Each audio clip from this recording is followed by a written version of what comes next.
qui sont en liste des promesses.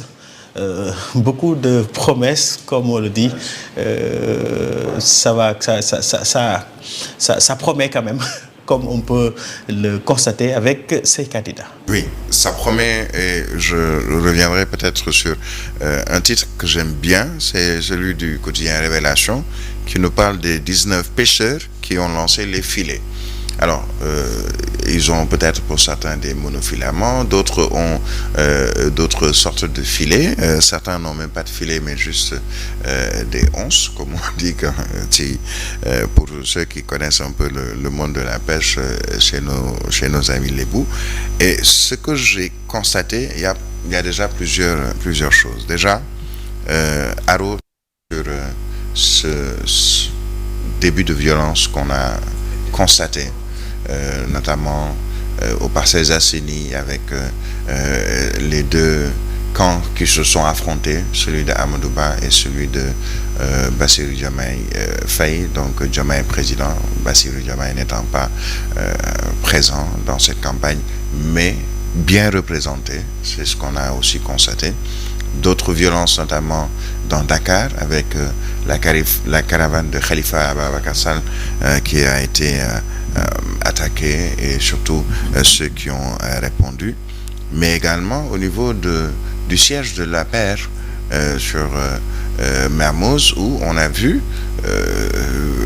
le samedi, ou plutôt le dimanche, beaucoup de gendarmes, beaucoup de questions ont été posées sur cette présence massive de gendarmes, et après on s'est rendu compte, c'est parce qu'il y a eu aussi quelques situations assez inconfortables au niveau du siège avec les anciens gardes du corps ou autres accompagnants du président Macky Sall qui ont fait face au GIGN, mais aussi à la BIP. Alors, tout ceci pour dire qu'il faut déjà remettre bas la terre et faire très attention, puisque déjà, je pense que avec le Ramadan qui démarre, il y aura peut-être moins de tension, puisque les gens seront plus dans les caravanes et autres, surtout le soir. Il y aura beaucoup de porte-à-porte, d'après en tout cas certains candidats ou les staffs des candidats.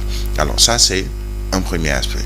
Le deuxième aspect que j'ai également soulevé, c'est, si je prends deux cas, je prendrai le cas Amadou Ba et le cas Bassirou Diomaye Faye. Pour le premier cas, beaucoup de journaux sont revenus sur l'absence des ténors de Benno Bokk Yakaar à l'ouverture ou au meeting d'ouverture ou réunion d'ouverture, c'est selon de Amadou Ba. Même s'il est fin prêt selon le quotidien Terral, mais je vois dans un autre journal, voire même dans beaucoup de journaux, l'absence des ténors autour de Amadou Ba. Cela m'a fait poser beaucoup de questions. Point Actu, par exemple, qui nous parle de Amadou Ba qui est affaibli par son propre camp. Seuls 2 ministres étaient présents à cette rencontre, Abdou Karim Fofana et Pape Malick Ndour, au lancement de son directoire de campagne. Moustapha Niasse a brillé par son absence, ainsi que Farba Ngom, qui est pourtant chargé de la mobilisation, la propagande, entre autres. Je pense qu'il y a eu Aminata Mbengue Ndiaye, selon, je pense, un journal qui en parle. Et cela pour montrer que, finalement, ceux qui ont quitté et qui ont décidé de faire cavalier seuls en dehors de Benno Bokk Yakaar, à savoir Boun Abdallah Dionne, Mame Boye Diao, comment il s'appelle encore, il y a Aly Ngouille Ndiaye, et même ceux qui étaient ceux ou celles ministres dans un gouvernement de Macky Sall avaient peut-être raison. C'était pour montrer que Amadou Ba ne fait peut-être pas forcément l'unanimité. On espère qu'ils vont peut-être rectifier le tir, mais on a eu il y a quelques jours le ministre Zahra Iyane Thiam, directrice générale de la CPEC, qui dans un journal également se pose une question. Dites-nous si on a un autre candidat que Amadou Ba. Question légitime dans la mesure où on a l'impression que Amadou Ba est, disons, esselé.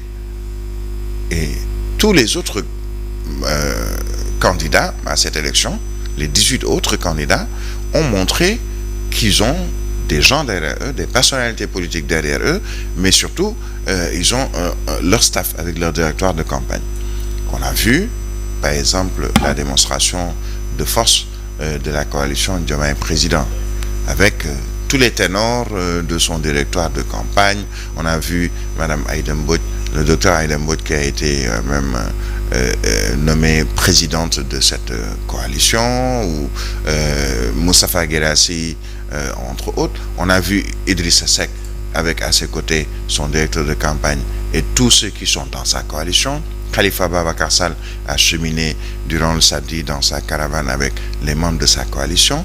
Mais pour ce qui concerne Amadou Ba, et surtout qu'on nous annonce que le meeting qui devait se tenir à Mbacké hier a été tout simplement reporté, disons à ce lundi, parce qu'apparemment il y avait encore une certaine impréparation par rapport à la fédération de Mbacké, de Benno Bokk Yakaar, qui apparemment n'était pas encore prête, selon certaines informations institutionnelles.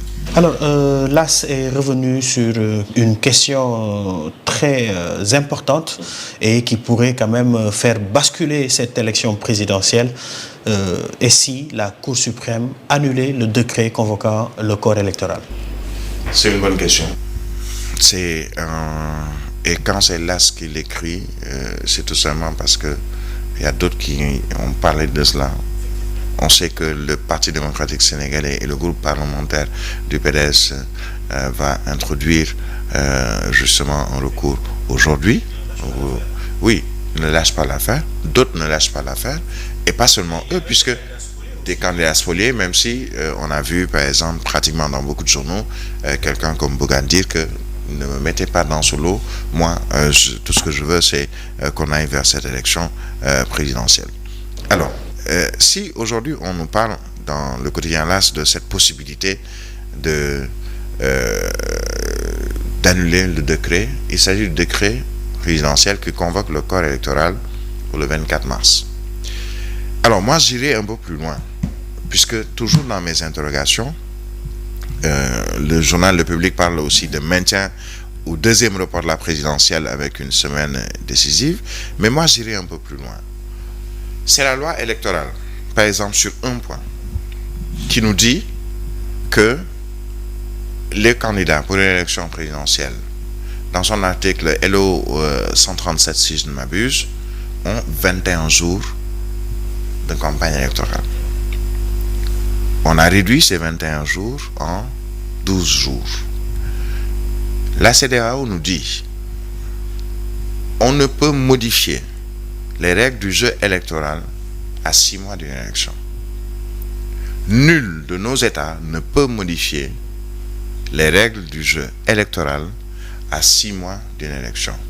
Pourtant, il y a eu une modification des règles du jeu électoral. On nous dira non, c'est parce qu'il y a eu urgence, il y a eu situation exceptionnelle, mais la CEDEAO ne connaît pas la situation exceptionnelle.